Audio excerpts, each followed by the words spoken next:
காலை வணக்கம். அந்த 482 சிஆர்பிசியில் காஸ்ட் வாங்கிடுவாங்க. ராங் இன்ஃபர்மேஷன் கொடுத்து என்ன நமக்கு அதர் சைடு நோட்டீஸ் கொடுக்காம. அப்போது இதை மறுபடியும் ஒரு 482 போட்டு அந்த ஆர்டரை ரீகால் பண்ணுறதுக்கு மனு போடலாம்.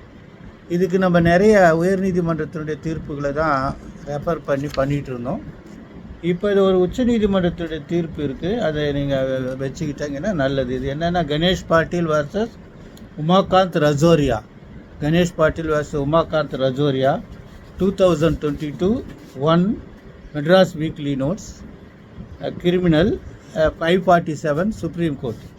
Ganesh Patel versus Umakant Rajoria 2022 1 Madras weekly notes criminal 547 supreme court. இது சுப்ரீம் கோர்ட் என்ன சொல்லுதுன்னா, தவறான தகவலை கொடுத்து ஒரு உத்தரவு பெற்றார்கள் என்றால் அந்த உத்தரவை மீண்டும் அந்த நீதிமன்றம் ரீகால் பண்ணலாம் அப்படின்னு சொல்லியிருக்காங்க. அதுக்கு என்னென்னா, it is only procedural review. Substantial review இருந்ததுன்னா 362 CrPC would come to operate. ஏன்னா 362 சிஆர்பி எழுதப்பட்ட தீர்ப்பை மாற்றக்கூடாதுன்னு சொல்லிட்டு.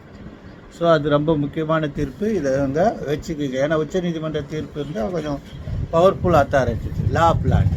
Okay, best wishes.